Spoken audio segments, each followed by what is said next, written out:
Hey everyone, welcome back. This is episode two of Adventures in Collecting. It's a segment in my channel where I talk about uh, certain items I've acquired over the years that have a story behind them. Maybe interesting, maybe not. I don't know, but it is to me, and I just like sharing that information. Again, I'm your host, Ted Cannon, also known as in real life as Derek. So to start with, today's topic is going to be we're going to talk about the famous Larry Hama. Again, many of you out there probably it's not surprised if have met him before.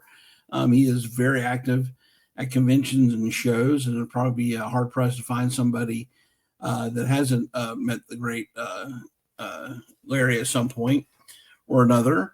But this is my story of meeting him and being able to talk to him, and I'm sure it's probably similar to a lot of what you have. But with that, I just want to go over the basics. Again, you can look up his history, and this is by no means an overall. But just real quickly, first of all, an Army veteran of the Vietnam War, which I think is really neat. So a lot of his experiences over there influenced a lot of his work in comics. He began working for Marvel Comics in the 1970s. Worked on a lot of books, but for most people, he's famous for being the writer of G.I. Joe Real American Hero comic for Marvel.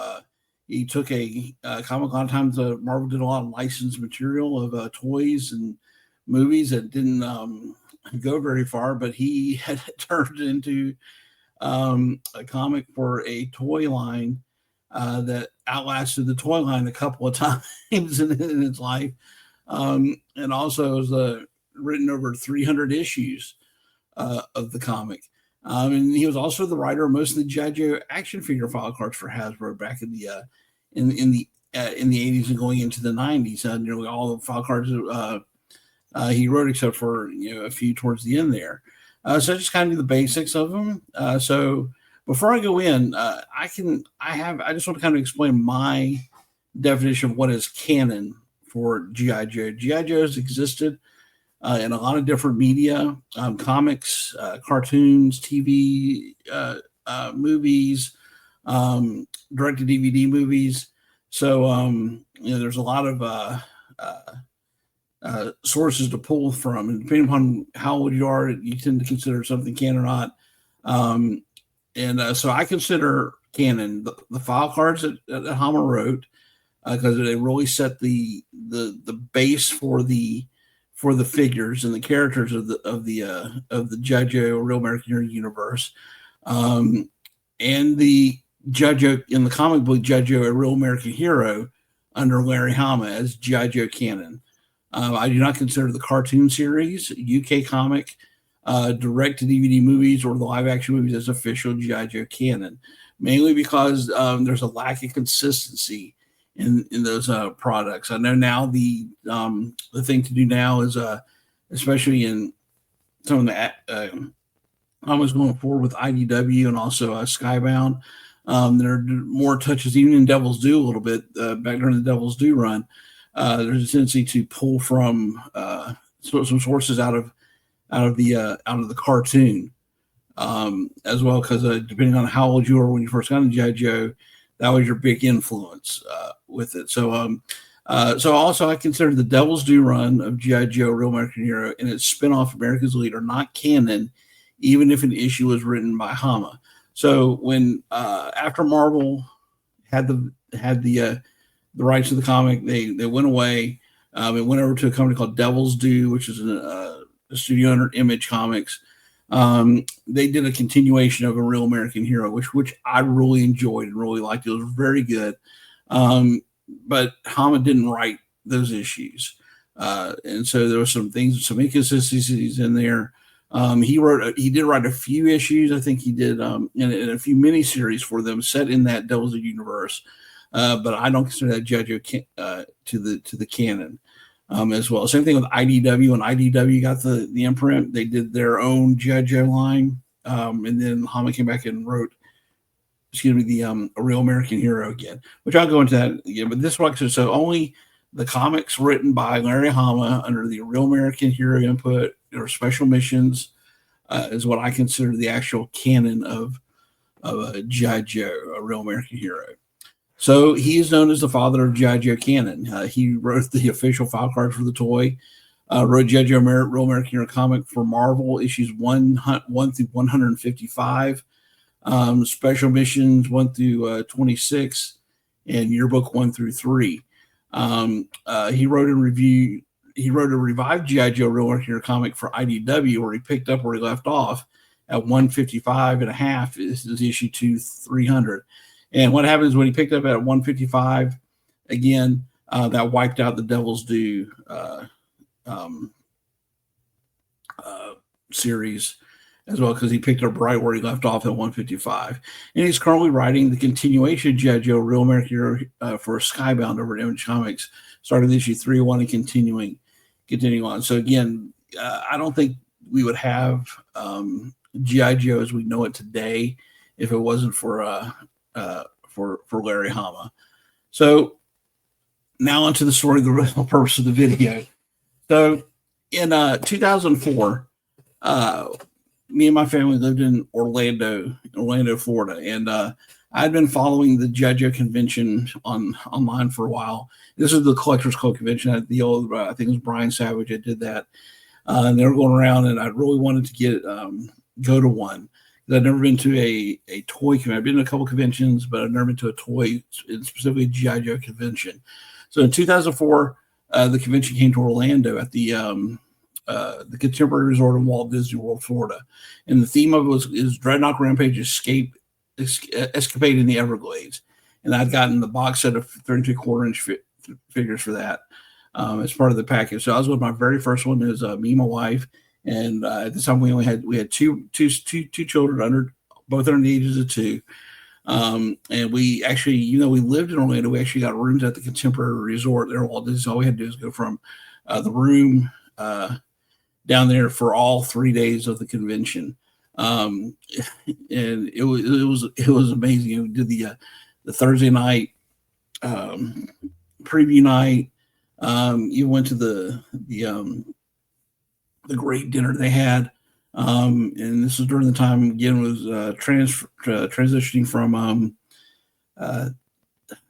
this is from Spy Troops of Valor versus Venom, and Daryl DePriest was there. He was the head of the G.I. Joe line at the time, and he had just some really great things. They were changing the body styles to the 25th anniversary style. So it was a really great time for G.I. Joe Revival. This was my first convention, and actually we were there too. I was part of a 1/6 scale collectors group at that time, and we actually paid to have a table there to promote our group. And so since we were local, I manned the table. Me and my wife helped me. So I wound up, trying to every once in a while take a break and run around the floor to see all the stuff and run to folks I knew. But most of the time I was stuck behind that table. And so while I was there at the table, I had gone and I had picked up, I knew Larry Hama was there. I wanted to get his autograph. And I just didn't know if I could get over and do where you could pay to go get in line to get his autograph. So I had bought, I wanted something an autograph, and I didn't have any comics with me. So I went and actually looked for a comic on the floor. I know most people would get you would have them sign a G.I. Joe 1 or especially 21 or one of the Snake Eyes Origins issues, or even an issue of Wolverine or something that he was famous for. So I went and I found a comic, which I'm going to show you here in a minute. But how it was, he had walked by my table and was looking at the table across from me. And I was like, oh my God, it's Larry Hama, and asked my wife to watch the table. And I walked over there to them, and I was like, it's a pleasure to meet you. Trying not to be such a big fanboy about the deal. But like I said, this guy's been like, this was the guy since I was a preteen. I've been reading G.I. Joe, and I'd grown up on it, essentially. And in the first video, I talk about Gung Ho, I talk about the influence that G.I. Joe had on my eventual decision to join the military, to join the Marine Corps, because of his writing was very. There wasn't a lot of sugarcoating in his writing about military life. And kind of as quick as could not take his own to express that. And I asked him if he wouldn't mind, would he autograph this comic for me? Which I didn't know that was kind of against protocol, because he's there at the convention, and you are supposed to go pay for it. But I showed him the comic, and I'm going to show you here in a minute. And he was very generous. And he asked if I had a pen, and so I got a pen, and he signed. And what he signed was a copy of Special Missions 1 that I picked out. I had loved Special Missions 1, because I said it had Wetsuit and Torpedo in it. It was also the October Guard was in it, and it was basically the Joes playing the October Guard off of Cobra to help a Soviet captain defect, which was like really cool. And so you see over there in the corner, that's his signature. Normally, like I said, it's in marker because you go to the table and then he has the autograph markers. But you see this one is in pen, back in 04. And it's just one that again, I got one of these comics. I wanted to see if I get these things slabbed, and graded, and the autograph authenticated. But it just costs way more than the book is actually worth. The Special Missions 1 it's not uncommon to be able to find these in good condition. And Hama's signature, he has it now because he's done so many of them. Doesn't call for it, but I really didn't care about the value overall on it. I just wanted to protect if I was going to protect the book. And finally at the comic book shop, I found these protectors, these little plastic protectors you can put in. It does a really good job. And so again, I have the comic, I have a signature on it, and it's protected, so nothing's going to happen with it. And I just love having this. So this was my first meeting with him. Very gracious man, even though I was breaking all kinds of convention protocol I didn't know at that time. And just enjoyed it and let him go before I could make too much of an embarrassment of myself. So so that's cool. So so after that, it had been a long time because I couldn't really go traveling around to the next conventions that came afterwards. And then in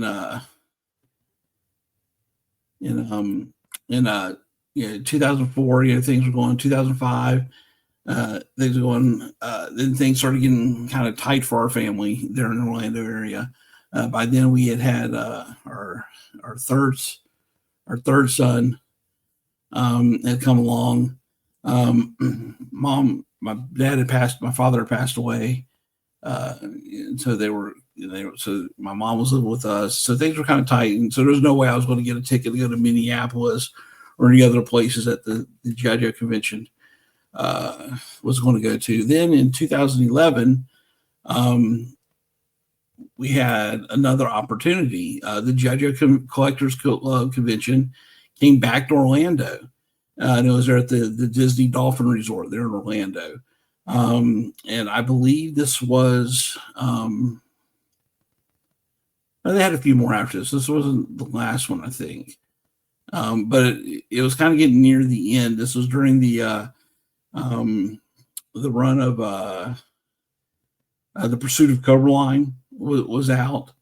And the theme was Mission Brazil. So I didn't get the set because all we had enough was just somebody to pay for the 1 day Saturday event to go there with me, my wife, and our 3 boys. We had so it was like all we could afford was like just a 1 day event to that Saturday, which was great because we came in that Saturday morning and the Hasbro employees had boxes of Joe figures, and so each of my boys got a free Joe figure, which was great. I had a pile of them at home, so they got one they could touch and play with. And there was cosplayers there, and they got their picture taken. I got some pictures I'll show in another video of my last G.I. Joe convention that I had never gone to. So we had a really good time there. Right talking before, and then the opportunity there was to meet. Of course, Larry Hama himself, and so this time I knew I was going to have to pay to get in line to get his autograph. So this time though, I knew, and I went in there knowing this. So this time I brought a book with me that I wanted him to sign. And again, I was looking for something that I knew he probably didn't get to see a lot of, because again, everybody's always bringing him the G.I. Joe comics sign and the Wolverines, and some of the other books he's worked on. But there was another comic that was very special to me. And so I get in line, I pay my money, I get in line, I'm waiting patiently in line. And then when I get to the line, again, I say, "Hey, you probably don't remember me. I met in 2004. Of course, that's he meets thousands of people a year." So, I said, "So this is a book I brought you to sign." And what it was a book called "The Nth Man, the Ultimate Ninja." This is a book that Marvel put out. Sometimes Marvel puts out books just to fill space and to sell racks, and especially during the summertime. They have a lot of these issues that come out, and they're not meant to run a long time. In fact, this only ran for, I think, about 22, 23 issues. And the reason why I got that many is during the summertime, Marvel was doing this thing where some titles would come out twice a month instead of once a month. They were on a bi-weekly schedule. G.I. Joe did that for a little while. Transformers did that for a little while. And this one did. So there was 3 months out of the year where instead of one issue came out, 2 issues came out. So that's how I was able to get that fast within a year's time. This was in the late 80s, and it was just basically a fill-in issue, and it was great. And I'm actually working right now trying to get a complete run of it because it's still out there and it's fairly cheap to get. And I'm going to do a review of the entire series, but it's great because there's a lot of Marvel references in there and G.I. Joe references. Again, it's a ninja, a ninja book. So I brought the book to him and handed it to him, and he looked at it and he opens the book, starts flipping through the pages. He's like, I can't believe somebody remembers this book. It was just something we just did. It was kind of a side project, and he's like, oh yeah, I can't remember this right here. And so it's really cool to bring him something that kind of made him pause to impress him a little bit. And so again, you see the that's the cover of the book. And then in there, in the corner is his signature, and it's in that the autograph Sharpie. So it's kind of so it's kind of cool. So kind of like the autograph I didn't pay for with pen, and then the regular one, the legit one, because I knew that's what now I knew what the protocol was, and that's what I was supposed to do. So it's just one of those things. It's it was just like I said again. This story is probably similar to hundreds of stories that's out there about meeting Larry Hama, and he both times I met him, he's always been a cool guy, and that's what we hear constantly from other folks. That it's one of these things that you meet your heroes, and you kind of hope that it's like that. And from everything I've heard of him, that this is how he is, and he is really cool like that. And hopefully one day I'll have another chance to meet with him. I don't know what book I'm gonna find. I'll probably think of something laying around for him to sign off on if I ever meet him again. But I would love to do so. So that's my story about meeting Larry Hama. It's and to get to do it twice was really cool. And then one time to actually hand him something for him to sign on some work that he did that he really didn't think anybody remembered or paid attention to. Was kind of cool as well. So that's the story. Again, if you like this, again, do the YouTube things with it. I'm working on a few videos now. One on for my collecting series of TIE Strikers from Rogue One. Been working on a bunch of kit bashes and things like that. And I'm contemplating doing a live stream sometime in January as well. But with that, I hope you enjoyed the story. And leave some comments below if you've met Larry. Share your story down below. I'd love to hear it. And with that, you guys have a great day.